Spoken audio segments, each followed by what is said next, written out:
আমরা সবসময় বলি সৃষ্টির সেরা জীব হলো মানুষজাতি। বিশ্বাস করুন, এটা পৃথিবীর সবচাইতে বড় মিথ্যা কথা। বরং পৃথিবীর সবথেকে নিকৃষ্ট ও নির্বোধ প্রাণী হলো মানুষজাতি। আমরা এতটাই নির্বোধ, সিগারেটের গায়ে বড় বড় করে লেখা থাকে স্মোকিং কজেস থ্রোট ক্যান্সার, তবুও আমরা সেটা পান করছি।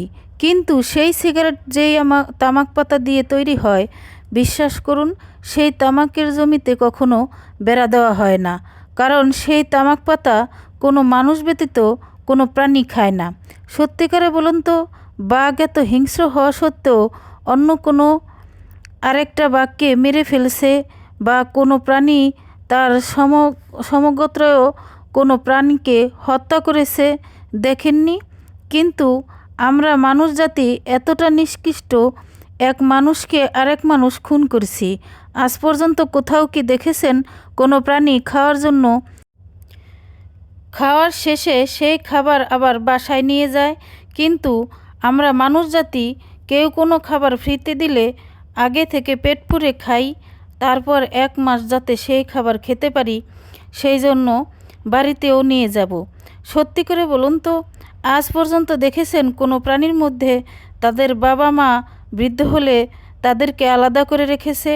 বরং তাদের মৃত্যুর আগ পর্যন্ত দলবদ্ধভাবে একসঙ্গে বাঁচে। কিন্তু আমরা মানুষ জাতি বাবা মা একটু বৃদ্ধ হলেই তাদেরকে বৃদ্ধাশ্রমে রেখে আসি।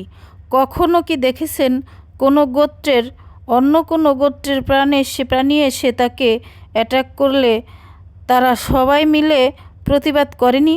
অথচ আমরা মানুষ জাতি হিন্দু মুসলিম বলে সবসময় বিভাজন করে নিজেদের মধ্যেই মারামারি করি।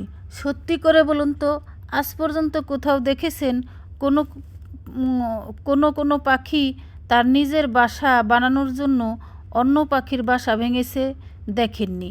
আমরা মানুষ জাতি নিজের বিলাসিতার জন্য হাজার হাজার বস্তির মানুষদেরকে উচ্ছেদ করে শপিং মল বানাই।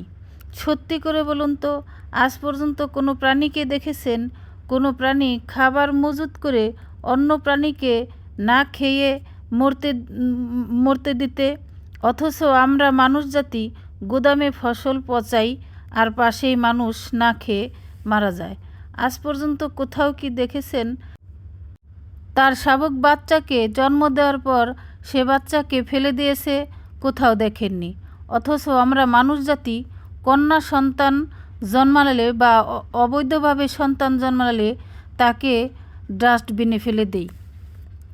কুকুরের পেট থেকে জন্মালে সেটা কুকুর হয়ে যায়, বাঘের পেট থেকে জন্ম নিলে সেটা বাঘ হয়ে যায়, কিন্তু মানুষের পেট থেকে জন্ম নিলেই সে মানুষ হয়ে যায় না।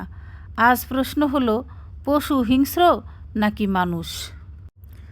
আসসালামু আলাইকুম বন্ধুরা, অনেক কথাই বললাম, আজকে জমজমাটি খাওয়া দাওয়া হবে। এই যে দেখেন, আমি প্রথমেই কিন্তু চিকেন চাপ ভেজে নিয়েছি। তারপর হচ্ছে যে মেয়োনিজ বানাচ্ছি। মেয়োনিজের মধ্যে সব কিছু দিয়ে উপকরণ, আমি মেয়োনিজের রেসিপিটা কিন্তু আমার পেজে দেওয়া আছে, আপনারা চাইলে দেখে নিতে পারেন। তো দেখুন কত সুন্দর হয়েছে মেয়োনিজটা। আজকে চিকেন চাপ, মেয়োনিজ, তারপর একটা ঝাল ঝাল মশলা থাকবে, তারপর হচ্ছে নান রুটি থাকবে। এই যে মশলাটা করার জন্য কিন্তু আমি পেঁয়াজ লাল লাল করে ভেজে নিয়েছি কড়াইতে।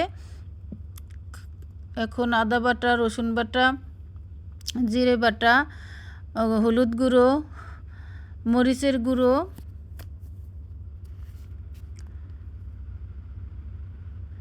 দিয়ে দিচ্ছি স্বাদ মতো নুন।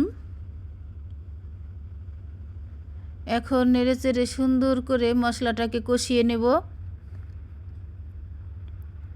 আজকে আমার ভিডিওটা যদিও অনেক বড় হয়ে গেছে, লং হয়ে গেছে বন্ধুরা, ভিডিওর শেষ পর্যন্ত থাকবেন, সবাই সাথে দেখবেন। আমি একটু ঘি দিয়ে দিচ্ছি এর মধ্যে, ঘিটা দিলে কিন্তু ফ্লেভারটা আরও অনেক ভালো আসে। দিয়ে দিচ্ছি একটু গরম মশলার গুঁড়ো, আর এখানে দিয়ে দিচ্ছি একটু মাংসের মশলা। এটা কিন্তু রুটি পরোটা দিয়ে খেতে ভীষণই মজা হয়। তো বন্ধুরা, ভিডিওটি স্কিপ না করে দেখে নেবেন আপনারা, কারণ এর মধ্যে আমি অনেক গুরুত্বপূর্ণ কথা বলেছি। কথাগুলো শুনলে আপনাদের আশা করি ভালো লাগবে। তো দেখুন মশলাটাও হয়ে গিয়েছে। এখন আমি নান রুটির জন্য আমি আটার ডোটা তৈরি করে নেব। এটা ময়দা দিয়ে করলে বেশি ভালো হয়। তো আমি ময়দা ছিল ভুলে গিয়েছি, সেজন্য আমি আটা দিয়ে করেছি। আঙুল ডুবানো যায় এরকম অবস্থা একটু উষ্ণ গরম পানি নিতে হবে। তার মধ্যে দিয়ে দিয়েছি ইস্ট, তারপরে হচ্ছে বেকিং পাউডার, বেকিং সোডা, স্বাদ মতো নুন, তারপরে একটু রেগুলার সয়াবিন তেল দিয়ে, তারপরে গুঁড়ো দুধ দিয়ে আমি হাত দিয়ে সুন্দর করে একটু গুলিয়ে নিয়েছি। তারপরে আমি 3-4 কাপ আটা দিয়ে দিয়েছি। আপনারা চাইলে ময়দা দিয়েও করতে পারেন, কোনো সমস্যা নেই। তো এভাবে দিয়ে আমি হচ্ছে